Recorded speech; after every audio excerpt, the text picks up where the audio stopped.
Hello everyone, welcome back to another installation here. We're in the middle of set championships and I'm only going to be playing one this go around, but we do everything I can to get that mat that's right up there. The Scar champion mat sounds like a pretty cool thing to have. I would certainly like to have one at some point. Champion or non-champion, I think I'm okay with either. I kind of like the ones without the champion because I just like the art and I want as much art as I can on there. The little tags on it are fine. The Disney Lorcata trading card game at the bottom, and the other one I think my face is blocking. But we're going to go through some decks I'm considering for this weekend, decks that might be a little bit off meta, but we've played this format quite enough. I don't really want to play a super on meta deck. I want to have some fun and try and do well with it. So let's, without further ado, as off meta as you think you can be, we're going to start off with Steel Song. And I've started naming my decks in a lot of ways with the uninkable count listed at the top, so you see the number 17. Good practice to be in, just to make it so that if you're showing this deck to someone else or any decks in general, you have the number of uninkables they have to go through and peruse. If they have an issue with that number, if they want to have some concerns to go through with you, they can talk about it. We can talk about it pretty quickly. So what are we doing here? Well, classic Steel Song. I've had a lot of fun playing the Diggy Diggy Hole, Dwarven Mine, aggressive deck. I've had a lot of fun experimenting with it in variations like the Pride Lands, but part of me wants to just play a little bit of traditional Steel Song because it is a deck that is near and dear to my heart. I do love it quite a lot. The Prince Naveen is one of my favorite cards of all time. Lantern helped get ahead of the board and play it out quickly is great. So what's different? What's changed? Well, honestly, not too much. Blue-Red has moved away from cards like Fishbone Quill, meaning that they can't go as late as they could previously. Some of the benefits that they used to get in the matchup there was the fact that they got to utilize our whole New Worlds and leverage a ton of ink really fast. They could do things like 15 ink plays where they get to be prepared and play Automatoa, things like that. So that being said, they can't do that as frequently, though they still can do it. They do have Sail the Azurite Sea, which is an incredible card for them to play after a whole new world or even before, just because it allows them to only spend one ink for the turn functionally to develop an extra ink for the following turn. So they really kind of get a rebate immediately instead of having to play cards like One Jump Ahead, which don't have an immediate rebate of one ink and aren't just bad top decks late in the game. So that is quite an upside for them, but here we are. We're going back to only 8 1-drops. You could play more. You could play cards like Daisy. I'm personally a fan of just skipping over that and trying to go Lantern, letting you Lantern out a Naveen on turn 3 when you're going first. A turn 3 whole new world on the play is nothing to scoff at. All the cards you'd expect to see here are here. Lilo taking the place of Piglet. I think it helps a bit against Ruby Amethyst, making sure that you can have a lot of staying power even beyond to be prepared. Only playing 3 Peats. I don't know if we need 4 in this type of deck. Same thing with Lilo. Just enough to kind of get by on the effects that they have. They're basically our anti-P prepared cards in Lilo and Pete. Ursula Vanessa, one of the most threatening 2-drops in the game. Paired with Cinderella, they really make it so that you can start leveraging your cards very quickly, singing songs and dealing with characters and kind of going up the chain. So Mr. Smee making his appearance still as one of the best 2-drops in the game, enabling Rapunzel, and while there's no captains in this deck to keep it alive, you can put I'm Still Here on it by singing it for the turn. It prevents the damage at the end of turn. A lot of situations to be able to get your opponent by having a Smee upright into a Smee war, and then you get to I'm Still Here your own, challenge theirs, only takes 1 damage, and then it ignores the end of turn damage. You can really kind of get value in the Smee on Smee fights, which is kind of cool. Leading up towards the end here, I'm still on the Robin Hood shift chain. I do think it's the more powerful of the ones between Robin Hood and Queen and Simba even. While Simba, the 1-cost Future King, is quite good at enabling some filtration with your draws, I think we want to have more powerful effects in that spot. And also, speaking of more powerful cards, 2 copies of Big Cinderella, Cinderella Stouthearted, really to make use of the shifting onto Cinderella. And one of my favorite plays currently in the game since the last format with Lantern is that turn 2 Lantern enables turn 3 Pete plus Cinderella 1 in a mirror match where they might want to be trying to storm your Cinderella, but you really get to take advantage of the fact that they can't interact with an upright character on the 3rd turn. If you have a Lantern, Pete, and Cinderella, you can then shift kind of with impunity because they can't interact with the upright Cinderella since you Pete at the same turn. If they Pete you back, that's fine. You have a Big Cindy coming down. Couple copies of World's Greatest and I'm Still Here. I'm Still Here is kind of a filler song. It wants more hits for Ariel, more cards to the draw card, something you can play off of Prince Naveen just to kind of get value if you need to. Help develop your board, much on the Smee on Smee fights when you get to use Prince Naveen to develop and take out their character while protecting your own Smee is pretty huge. And rounding out the removal suite here, we've seen a bit of a switch back to World's Greatest Criminal Mind. While it's not exceedingly great in more matchups, I would say it just has more targets in matchups where it's already good against, where Maui Half Shark has really come through as one of the big role players in the format. Small Sisu, the hand Sisu, let's call it, one that cares about cards in your opponent's hand, always a threat. And after a whole new world, a World's Greatest Criminal Mind always will take out that Sisu, which helps prevent the big shift Sisu, I think the Empowered Sibling. These cards are kind of filler. There are a lot of ways. I really didn't want to play a 4th Along Came Zeus. I was running a little high on inkable counts. I've played more. I've played up to 19 in this type of deck. But I think being a little bit more tame with uninkable counts is where you want to be, especially since Lilo's not a card you want to ink too often in a lot of matchups. But this is where I'd be at. This is a fun deck. I like to call it fun. I have a lot of fun playing it. A lot of people don't have fun playing against it. The usual mainstay characters of Ariel, Rapunzel, and all the songs and such. Kind of getting back to the roots of all the decks that you can play here. And I haven't played this deck in basically this entire format. I played it a couple times in testing and wasn't really thrilled with the blue-red matchup regardless of what I did. The World's Greatest and the Strength have some... Sorry, the World's Greatest and the Zeus have some, ways to help in that matchup. You're still kind of at the mercy of what they can do. Big Sisu is really rough, and how many ice blocks they get into play is another annoyance. And while you can run cards like Find 'em, Flatten 'em, and Venja, you really have to be well-timed, and neither of those cards are great into Automatoa, so it's kind of hard to justify playing that. And I think this helps just beat up on all the other decks. I really want to just focus on beating everything else. Hope I don't play against blue-red, and if I do, hopefully I get a little bit lucky in some situations where I want to just kind of hold the world as fast as I can over and over again. Use Naveen and Pete to kind of do a polarizing board state where I can maybe defend against a Be Prepared if that's their only option, and dodge CC when it happens. Hope there's no ice block like that in play. But here's where we're at with that. I'm going to move along to another deck I'm considering playing for this weekend. Now we're going to go to the more fun decks. So I said we're having fun. I'm having fun playing this deck. I don't know if anyone else will, if they're tired of it at this point, but I haven't really played it much this format. The only new card being Lilo, Escape Artist there. Hasn't really, made my... I guess I'm Still Here is new as well. Hasn't really made my interest tingle in any kind of way. Where you can add cards like Calhoun to the deck, you're really hurting the uninkable count, and I like Lantern. Lantern's a fun one for me. So let's move along here and go to our next one. This is one where I think I shared it with Wonderland and his set championships. I think he did play it. So this was a fun one too. Every set, there's a list of cards that I want to try out, and I want to see if they are good enough again. One of the biggest things with this deck is the Beast, what's the name of the Beast? Beast Relentless, the 6-cost legend from set 2. We had 2 beasts in set 2, which are legendary. The Tragic Hero has seen a ton more play because of its inherent value engine, but Beast Relentless is part of a 3-card combo. The combo being, of course, Beast Relentless being able to quest, having a Sheriff Nottingham in play, and a Bayou on the Beast, or I guess let's say the Beast in the Bayou. With those cards in play, you get to essentially quest for 2, draw and discard, deal 1 damage, ready again, draw, discard, do 1 damage, and every time you do a damage, you get to ready the Beast and questing for 2 more. So essentially, with those 3 cards in play, for every willpower on your opponent's side of the board, you're going to gain 2 lore.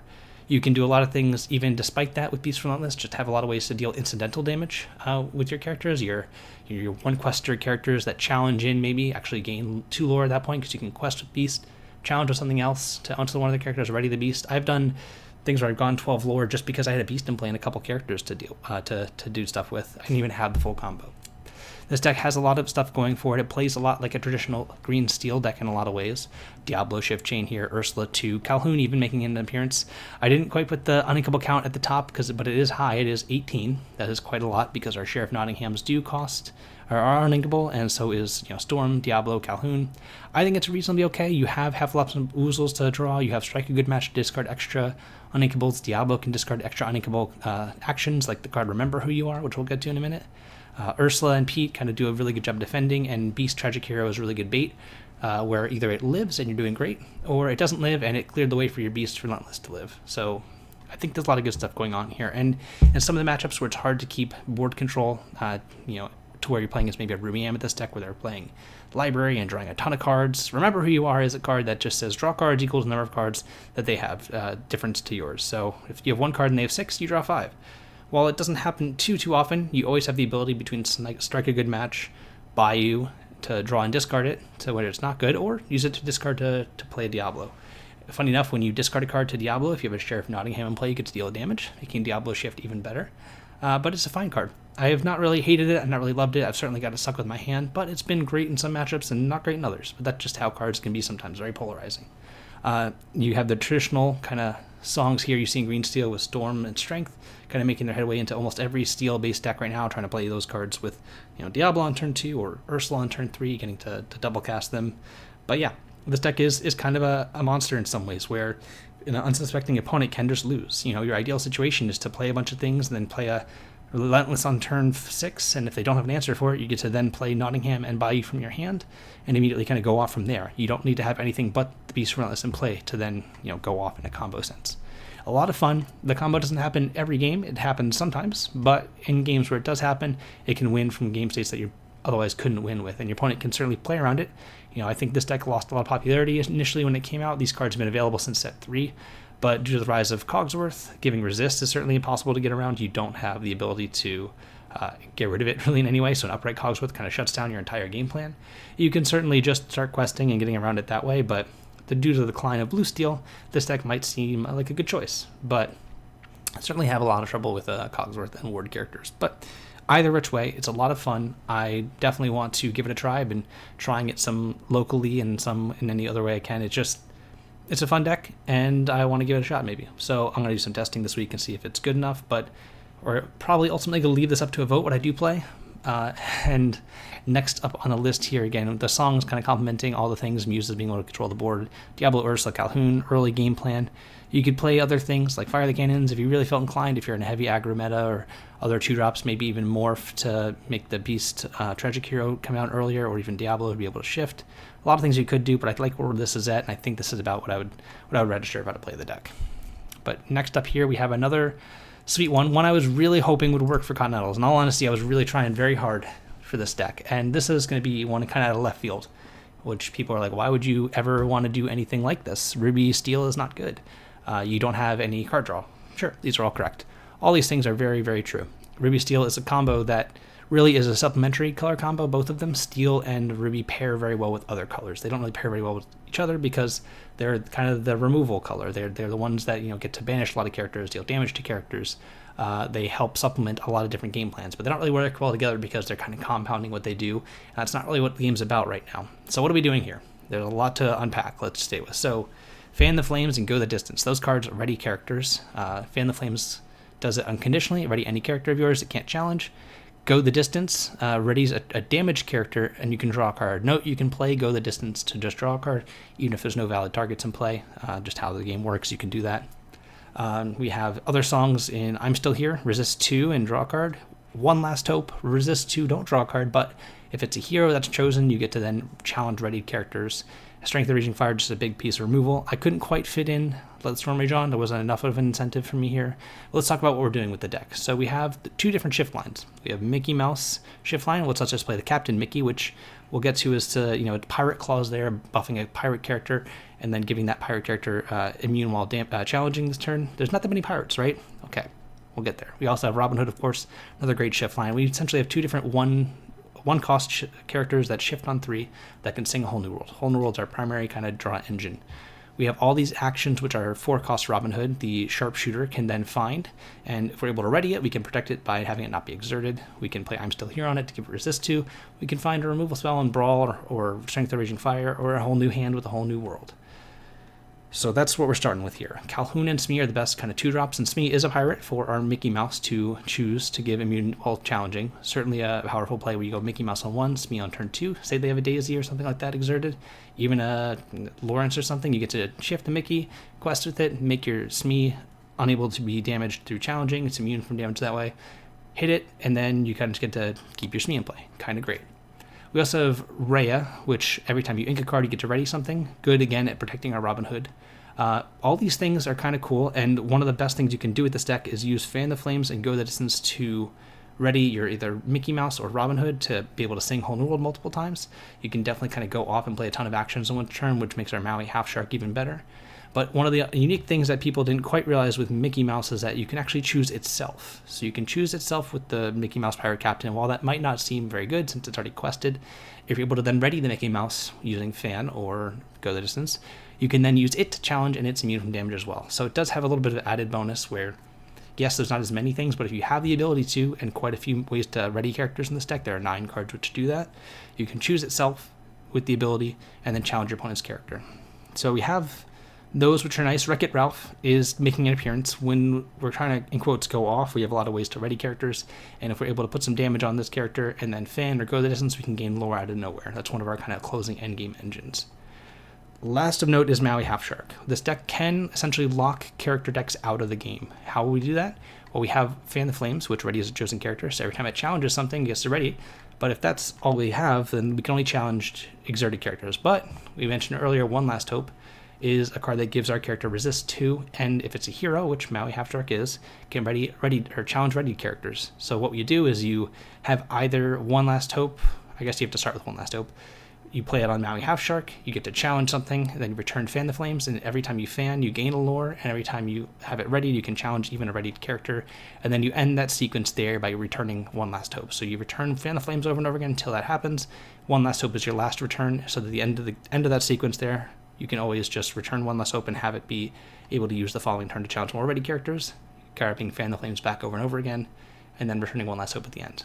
So that's kind of what we're doing here. Fan combo, I call it. It's a lot of things to do with Fan the Flames. You can even use One Last Hope or I'm Still Here on Calhoun to challenge ready characters. Calhoun's a hero. So is Wreck-It Ralph, not really very good at challenging, but so is Raya, and so is Mickey Mouse and Robin Hood. Everything in the deck except for Smee, I believe, is a hero.